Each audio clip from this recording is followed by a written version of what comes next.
శ్వేతపత్రంపై చర్చ సందర్భంగా హరీష్ రావు వ్యాఖ్యలకు మంత్రి కొండా సురేఖ కౌంటర్ ఇచ్చారు. కాంగ్రెస్ ప్రభుత్వం తమపై దుష్ప్రచారం చేస్తుందని, కేవలం అప్పులు చూపిస్తున్నారు తప్ప ఆస్తుల గురించి మాట్లాడడం లేదని విమర్శించారు. ఈ వ్యాఖ్యలకు కౌంటర్ ఇచ్చిన సురేఖ బీఆర్ఎస్ నేతలు వారి కమిషన్ల కోసమే ఉన్న భవనాలను ధ్వంసం చేసి నూతన భవనాలు కట్టి రాష్ట్రాన్ని అప్పుల పాలు చేశారని ఆమె మండిపడ్డారు.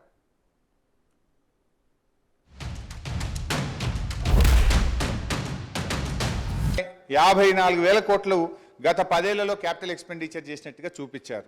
కానీ తెలంగాణ రాష్ట్ర ప్రభుత్వం వచ్చిన తర్వాత గత 9 ఏళ్లలో ₹3,36,916 క్యాపిటల్ ఎక్స్పెండిచర్ జరిగింది.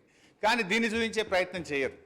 అంటే ఇలా ఎంత క్యాపిటల్ ఎక్స్పెండిచర్ జరిగింది, ఎటుపోయింది డబ్బంతా కూడా అంటే రేపు రాష్ట్ర అవసరాల కోసం, రేపటి భవిష్యత్ తరాల కోసం మేము ఆస్తుల కల్పన చేసేటువంటి ప్రయత్నం చేసినాం. కానీ వాళ్ళ దాంట్లో మరి ఇంత పెద్ద ఎత్తున క్యాపిటల్ ఎక్స్పెండిచర్ జరిగింది అని ఆ నివేదికలో చూపెట్టకుండా ఒక పక్షపాతమైనటువంటి నివేదికను చూపెట్టే ప్రయత్నం చేస్తున్నారు. ఈ పేపర్ కూడా కావాలంటే మీ ద్వారా వారికి పంపిస్తాను అధ్యక్ష.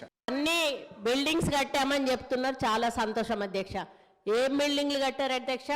సెంట్రల్ జైలు కూలగొట్టిండ్రు, పురాతనమైనది నిజాం నవాబ్ కాలం నాటిది అక్కడ హాస్పిటల్ కట్టిండ్రు అధ్యక్ష.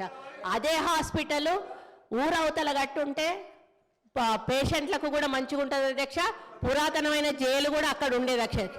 అక్కడ ఎంజిఎం ఉంది, ఎంజిఎంలో సరిగా స్టాఫ్ లేరు అధ్యక్ష. దాన్ని డెవలప్మెంట్ చేయకుండా కొత్త బిల్డింగ్ ఎందుకు కట్టారు, ఆ ప్లేస్లో ఎందుకు కట్టారంటే వీళ్ళకు పర్సంటేజ్ల కోసం కట్టారు అధ్యక్ష.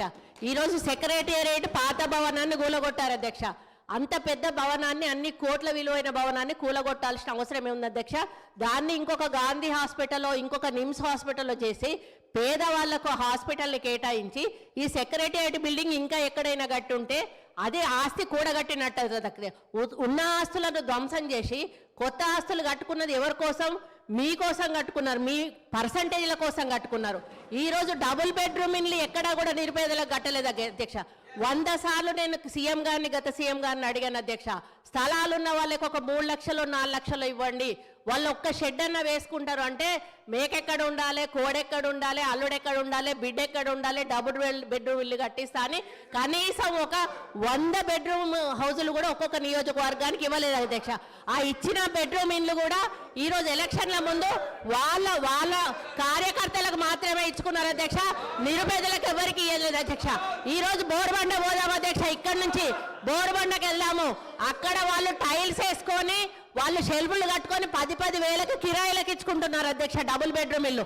వీళ్ళు చేసిన పనులన్నీ కూడా దుర్వినియోగం చేశారు అధ్యక్ష. అప్పులు తెచ్చి నిరుపేదలకు ఉపయోగపడి పని ఒక్కటి కూడా చేయలేదు అధ్యక్ష.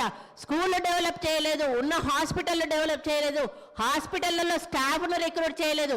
విద్యా వైద్యాన్ని పూర్తిగా నిర్లక్ష్యం చేసిన ప్రభుత్వం ఏదైనా ఉందంటే తెలంగాణ ప్రభుత్వం అధ్యక్ష. మనం తెలంగాణ తెచ్చుకున్నది నీళ్లు, నిధులు, నియామకాలు. ఈరోజు నీళ్లు కృష్ణా జలాలను ఆంధ్రాకు అమ్ముకుంటున్నారు అధ్యక్ష.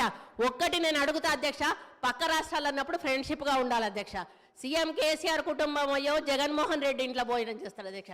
జగన్మోహన్ రెడ్డి కుటుంబం వచ్చో సీఎం కేసీఆర్ ఇంట్లో భోజనం చేస్తారు అధ్యక్ష. వాళ్ళ వెనకాలనేమో కేటీఆర్ గారు వెళ్తారు అధ్యక్ష. మామూలుగా ఇద్దరు సీఎంలు కూర్చున్నప్పుడు తప్పకుండా వాళ్ళ చీఫ్ సెక్రటరీ, వీళ్ళ చీఫ్ సెక్రటరీ ఉండాలి. ఇద్దరి సీఎంల మధ్యలో ఏం సంభాషణ జరిగిందన్నది ప్రజలకు తెలియదు అధ్యక్ష. ఇన్నిసార్లు వీళ్ళు కలిసినా కూడా వీళ్ళు ఏం మాట్లాడుకున్నారు అనేది ప్రజలకు తెలియదు అధ్యక్ష. మళ్ళీ వచ్చినాక ఆంధ్ర మీద బయట తిడతారు అధ్యక్ష, లోపల మాత్రం భోజనాలు చేసుకుంటారు.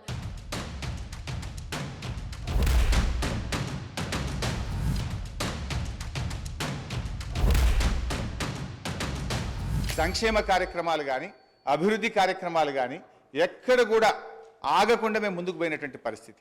ఒకవైపు కేంద్ర ప్రభుత్వం నుంచి అధ్యక్ష మన రాష్ట్రానికి హక్కుగా రావాల్సినటువంటి డబ్బులు ఇవ్వకుండా కేంద్రం వివక్ష చూపుతూ వచ్చింది.